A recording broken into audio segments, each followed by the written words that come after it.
Hello student, आज के इस वीडियो में हम लोग क्लास 10th के रियल नंबर के ऊपर बात करेंगे। इनफैक्ट क्लास 10th और 9th और 11th का रियल नंबर कुछ अलग नहीं होता।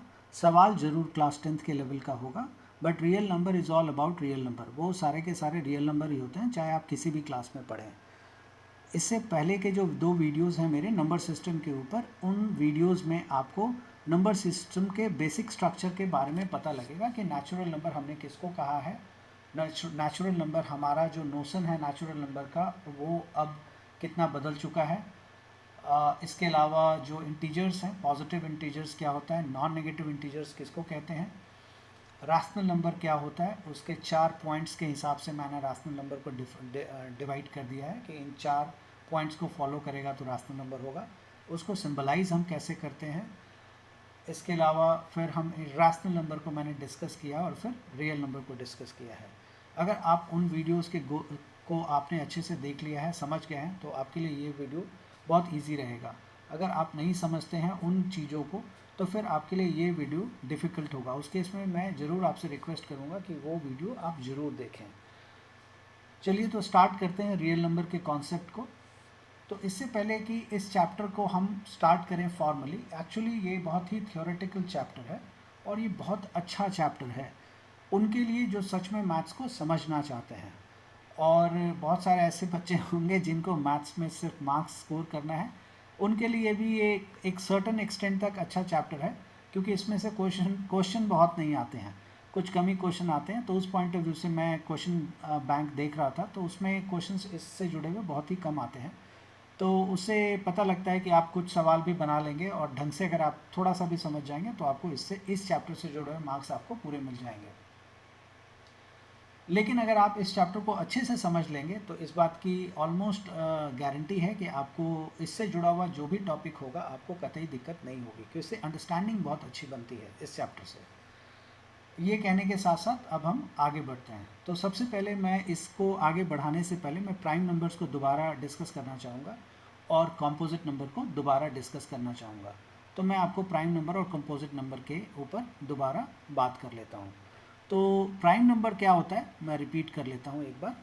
प्राइम नंबर जो है वो दरअसल में एक ऐसा नंबर होता है जिसके 2 फैक्टर्स होते हैं और सिर्फ 2 ही फैक्टर होते हैं, और वो फैक्टर्स हैं 1 एंड द नंबर इटसेल्फ। कौन सा नंबर? जिस नंबर की बात हम कर रहे हैं वो अपना फैक्टर होगा।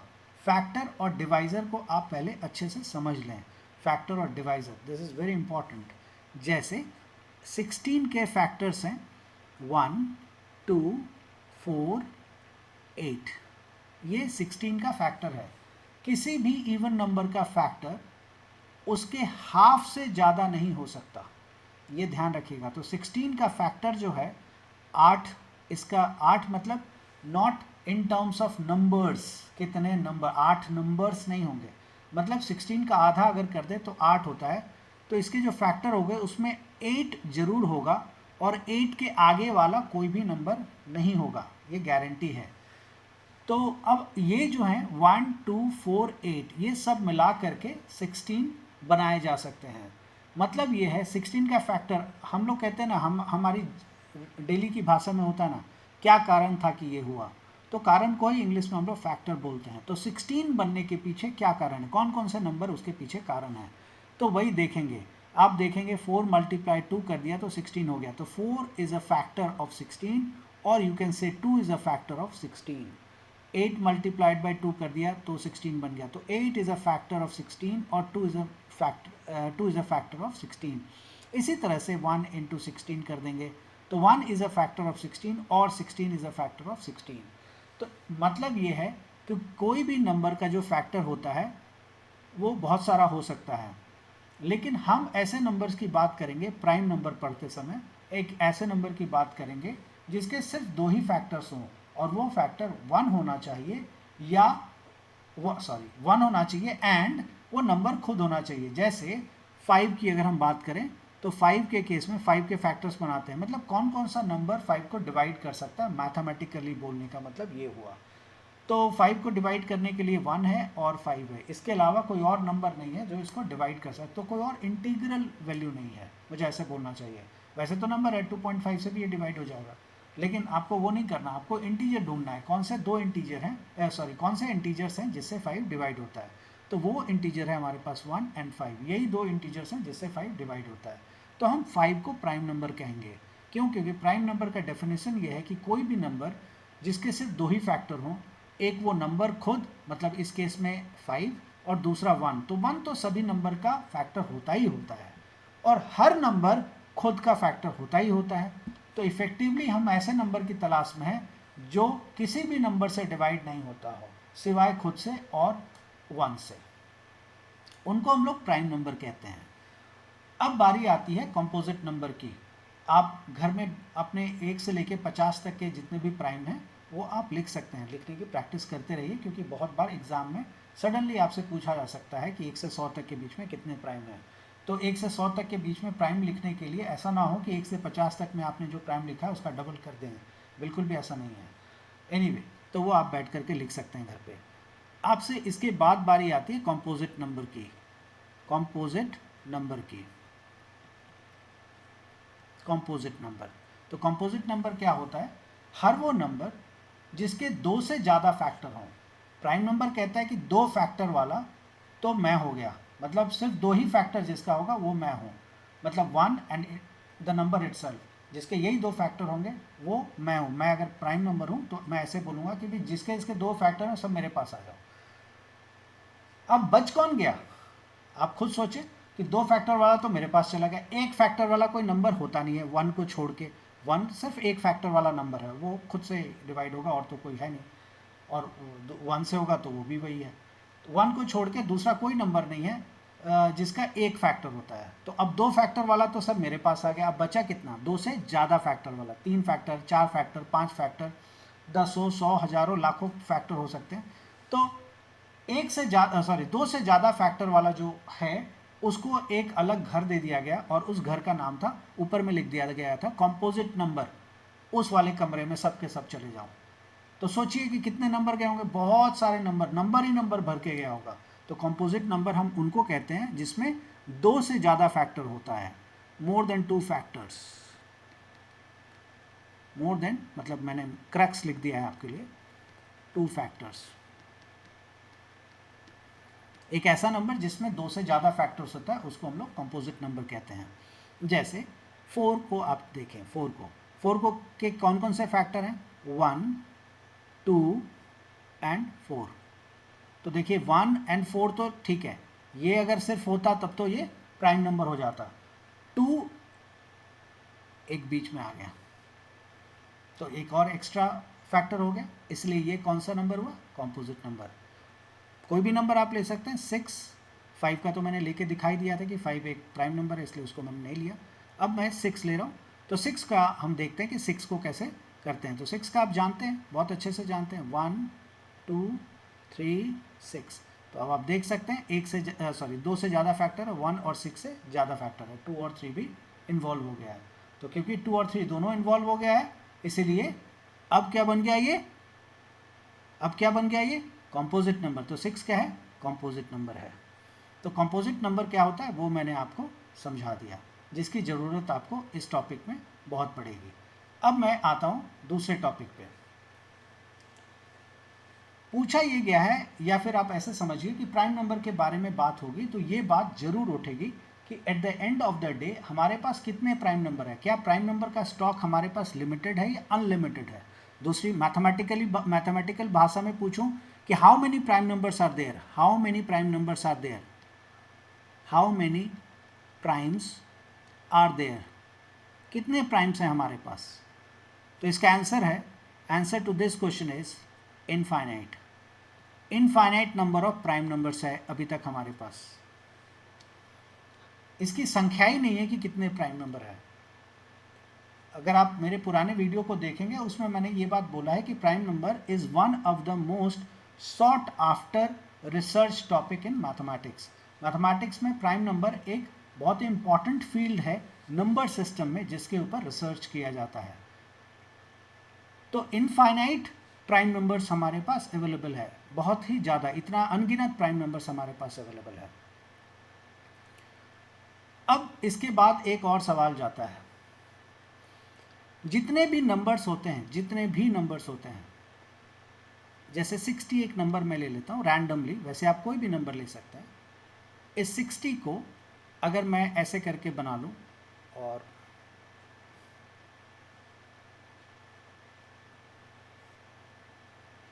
तो 2 मल्टीप्लाई 30, अब 2 को तो और ब्रेक हम नहीं कर सकते, 30 को कर सकते हैं।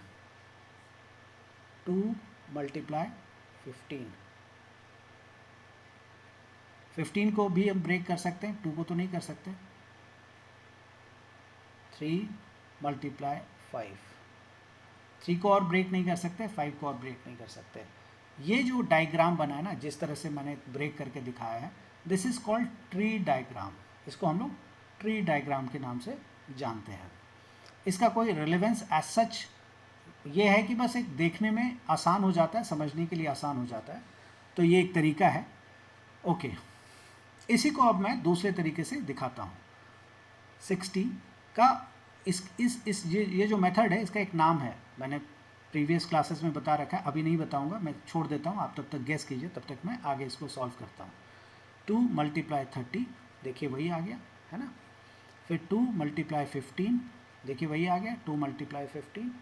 फिर 3 मल्टीप्लाई 5, 3 मल्टीप्लाई 5 आप देख सकते हैं। फिर 5 मल्टीप्लाई 1।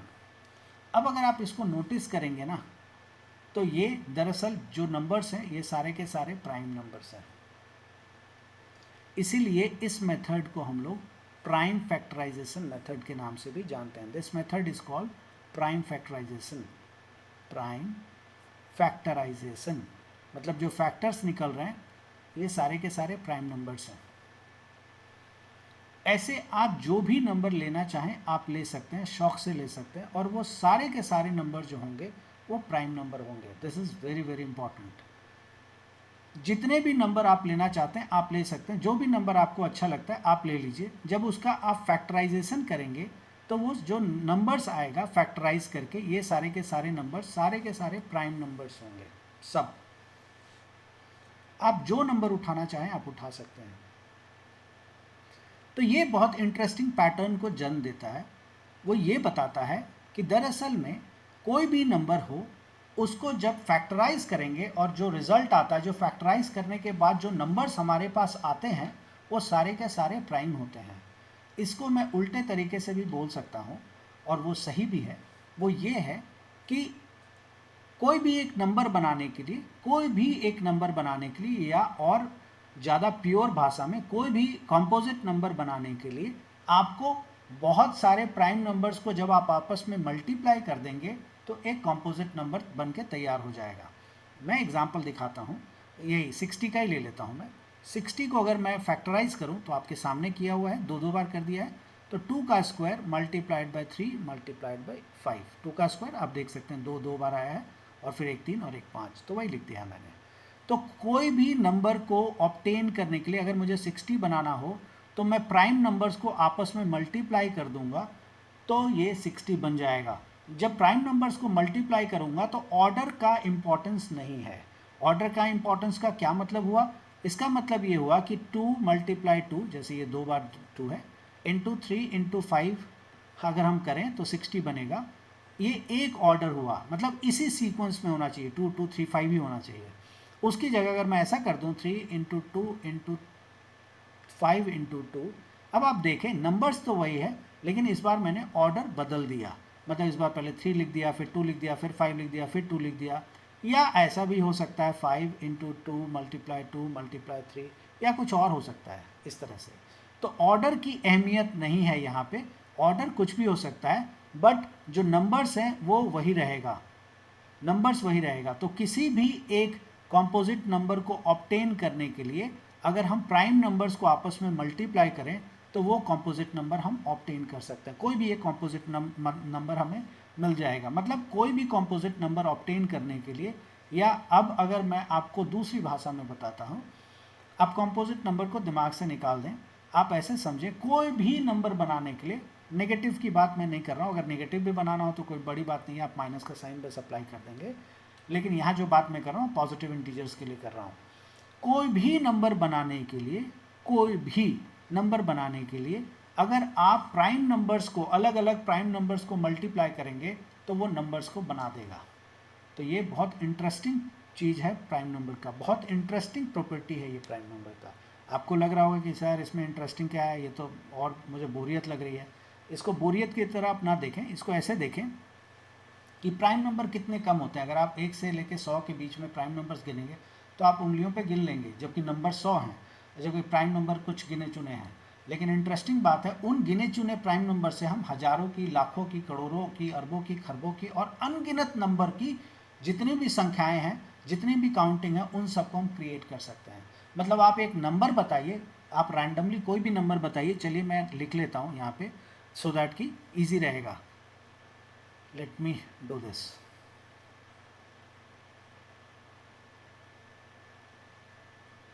ओके, तो मैं क्या करता हूँ, मैं एक नंबर ले लेता हूँ और उसको मैं दिखाता हूँ आपको। कोई भी नंबर आप चुन सकते हैं, आप घर पे बैठ के इसकी भी प्रैक्टिस करेंगे तो बहुत अच्छी चीज़ है, ये अपने आप में बहुत इंपॉर्टेंट है।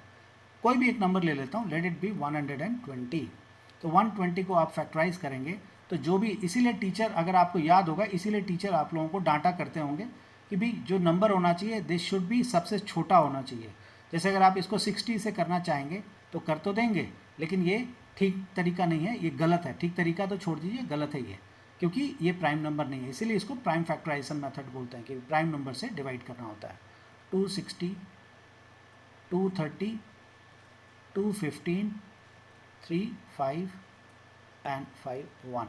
तो आप देख सकते हैं 120 बनने के लिए जो नंबर्स का इस्तेमाल हुआ है, 2 multiply 2 multiply 2 multiply 3 multiplied by 5।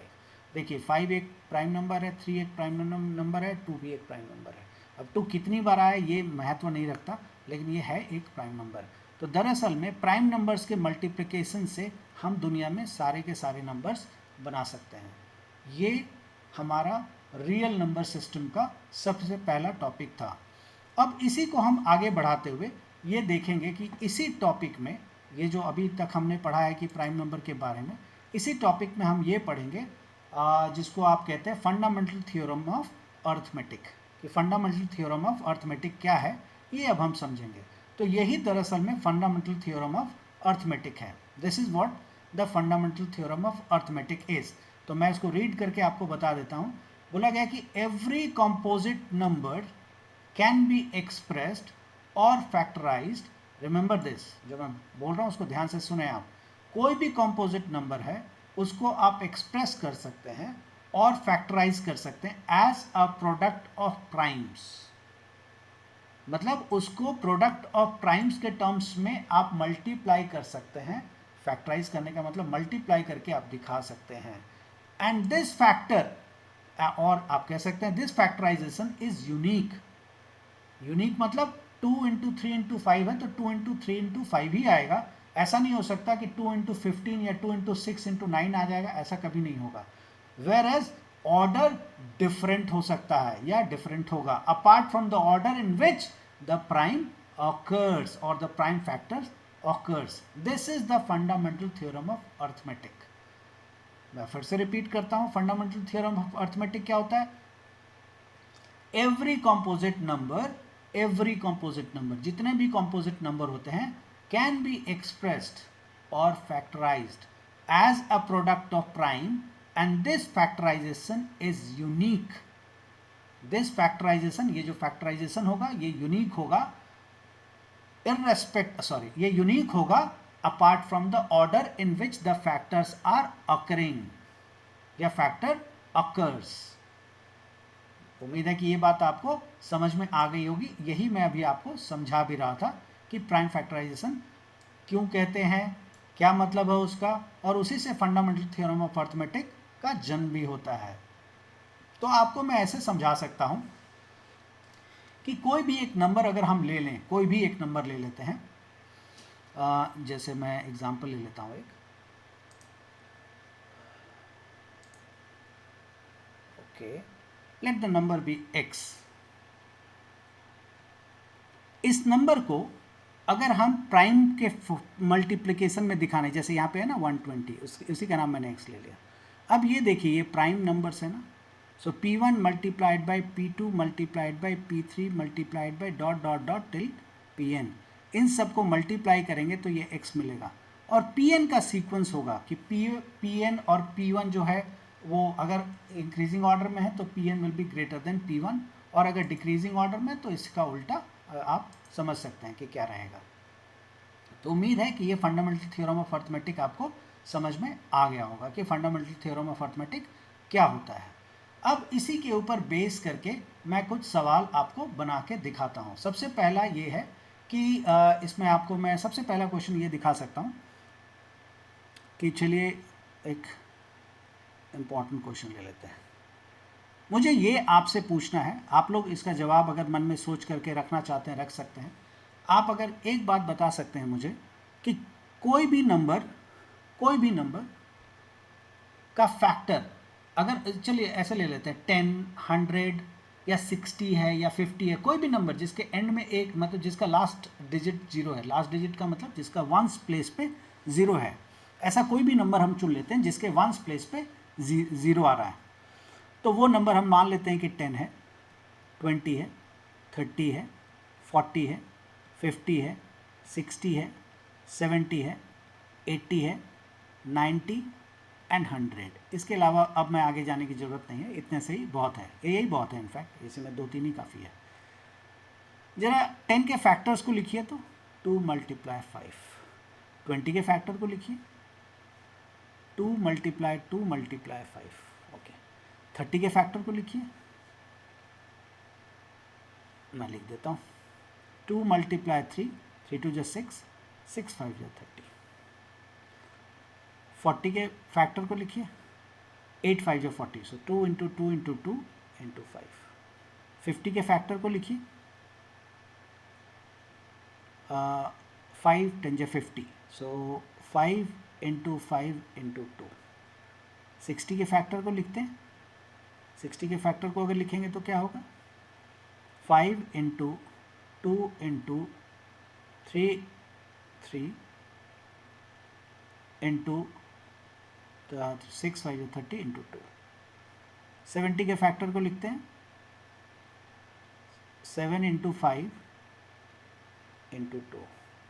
80 के फैक्टर को लिखते हैं 2 इंटू 8 40 मल्टीप्लाई बाई 2, तो 2 इंटू 2 इंटू 2 इंटू 2 इंटू 5,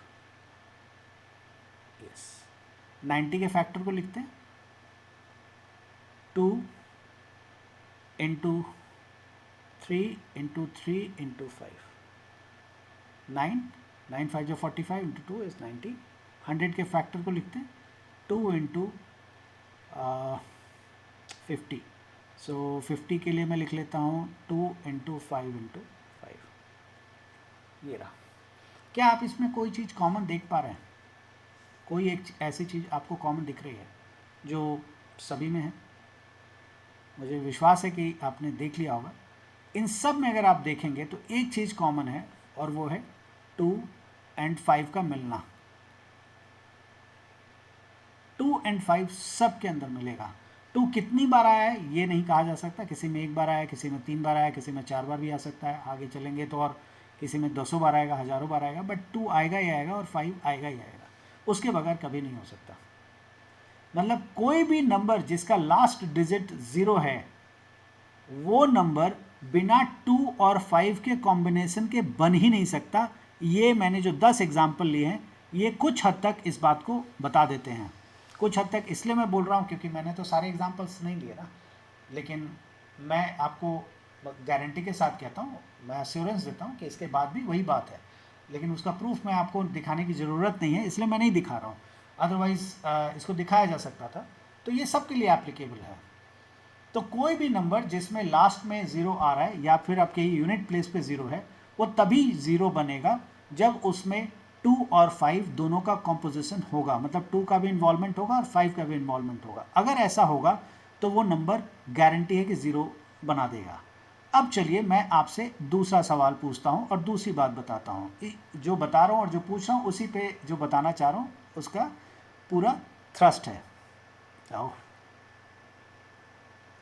तो अब मैं लेता हूँ कि एक नंबर ले लेता हूँ 4 to the power of n, 4 to the power of n। 4 to the power of n का मतलब अगर आप ध्यान से समझेंगे, चलिए इसको मैं और छोटा कर लेता हूँ, इसको लिख लेता हूँ 2 का स्क्वायर, 2 का स्क्वायर का पावर n। सो पावर से पावर मल्टीप्लाई होता है, तो 2 to the power of 2n। इसका मतलब क्या हुआ? इसका मतलब हुआ 2 multiply 2 multiply 2 multiply 2 multiply 2 multiply 2 multiply 2 multiply 2 multiply 2 multiply 2 multiply 2 dot dot dot ऐसा करके 2n टाइम्स चलेगा। 2n टाइम्स से घबराइए मत। 2n का मतलब 1000 हो सकता है, 2n का मतलब 5 लाख हो सकता है, 50 लाख हो सकता है, 5 करोड़ हो सकता है, 5 billion and billions and trillions हो सकता है। This is not our concern. मेरा कंसर्न कुछ और है। आपको क्या लगता है कि अगर हम इनको मल्टीप्लाई करेंगे तो जो भी नंबर आएगा, आई डोंट केयर क्या आ रहा है, वो मेरा कंसर्न ही नहीं है कि क्या आ रहा है, क्या इनको मल्टीप्लाई करके जो नंबर आएगा उस नंबर में लास्ट डिजिट क्या 0 होगा? ये मेरा सवाल है। अभी समझ में आ गया होगा कि ऊपर वाला मैंने क्यों बताया, तो सब लिंक्ड है। उम्मीद है कि अभी तक आपको आंसर मिल गया होगा। एक्चुअली में लास्ट डिजिट उसका 0 नहीं होगा, क्योंकि मैंने अभी आपको इससे पहले वाले में क्वेश्चन में ही बताया कि किसी भी नंबर का लास्ट डिजिट 0, ये लास्ट डिजिट का मतलब वंस प्लेस वाला डिजिट 0 तभी हो सकता है जब उस नंबर को फैक्टराइज करें और 2 और 5 गारंटी से हमें मिले, तब हम कह सकते हैं कि उसको जब मल्टीप्लाई करेंगे तो हमें लास्ट डिजिट 0 मिलेगा। मतलब 80 मिल जाए, 90 मिल जाए, 100 मिल जाए, 1000 मिल जाए, लेकिन यूनिट प्लेस पे जो डिजिट है वो 0 मिलेगा, इसकी गारंटी हो जाती है। अगर हम 2 का पावर कितना बार भी कर लें तो क्या 5 कहीं है इसमें? 5 तो नहीं है ना। 2 को हम 1000 बार मल्टीप्लाई करें तो 2 into 2 into 2 into 2 into 2 into 2 1000 times है। 5 तो है ही नहीं कहीं। और अगर 5 नहीं है तो क्या इसको जब मल्टीप्लाई करेंगे तो लास्ट में डिजिट 0 आएगा?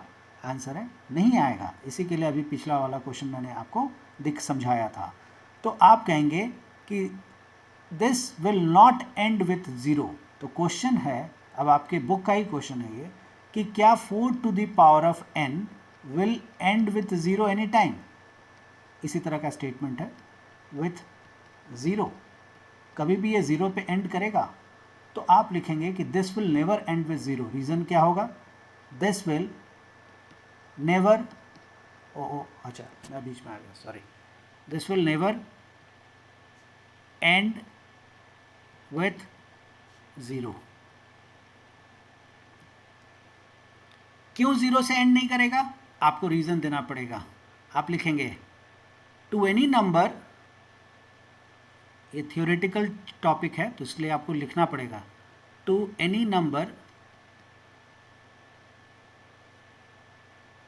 ends with 0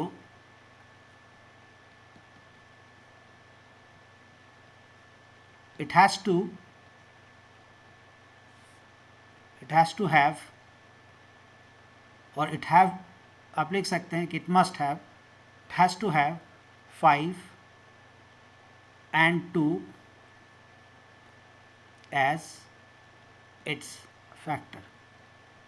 आपको लिखना पड़ेगा कि उसका, अब हिंदी में बता दे रहा हूँ मैं कि इसका आसान भाषा में, बस आपको इंग्लिश में ट्रांसलेट करना है। जो समझाया वही अभी भी लिख रहा हूँ, फ़र्क ये है कि आपको इंग्लिश में बस ट्रांसलेट करना है कि कोई भी नंबर जो एंड करता है 0 में, वो तभी एंड करेगा जब उसका एक फैक्टर 5 होगा और दूसरा फैक्टर 2 होगा।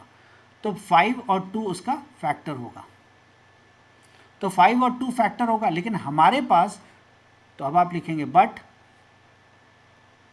4 to the power of n don't have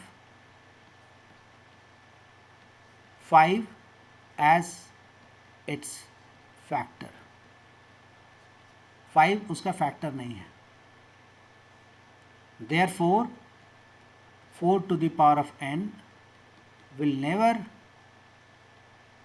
end with 0। कभी भी 0 से एंड नहीं करेगा। ये इसका आंसर है। उम्मीद है कि ये आपको समझ में आ गया होगा। इसी लॉजिक पे अगला सवाल भी हमारा बेस्ड है 6 to the power of n के केस में। लेकिन अगला क्वेश्चन मैं नेक्स्ट वीडियो में आपको बना के उसको नेक्स्ट वीडियो में इस तरह के सवाल में बना करके रखूँगा या दिखाऊँगा आपको। आज के लिए इतना ही। उम्मीद है कि ये चीज़ें आपको समझ में आएंगी। रियल नंबर के टॉपिक को मैं थोड़ा पेस अपना स्लो रखूँगा सो दैट कि आप आराम से सुने और आराम से समझें। ये पूरी तरह से थ्योरेटिकल चैप्टर है, तो इसको अगर आप इस तरह से सोच रहे हैं कि जैसे नंबर्स में आप फटाफट लिखते हैं और बनाते हैं, सॉल्व करते हैं, वैसा इसके साथ नहीं होगा। आपको आराम से सुनना होगा, कॉपी पे लिखना होगा, देखना होगा कि अच्छा जो बोला गया है वो सही है कि नहीं है, एक बार आपको करके देखना होगा और वेरीफाई करते हुए धीरे धीरे करके आगे बढ़ना पड़ेगा। एक बार आप ऐसा कर लेंगे, प्रोसेस को थोड़ा सा चेंज कर लेंगे, then this chapter is very good. आपको बहुत अच्छा लगेगा ये, क्योंकि इसमें बहुत बढ़िया कॉन्सेप्ट्स इन्वॉल्व हैं। आज के लिए इतना ही। अगली क्लास में फिर मिलेंगे, अगले वीडियो में नए सवालों के साथ, रियल नंबर्स के सवालों के साथ। आज के लिए bye bye and have a good day. Thank you.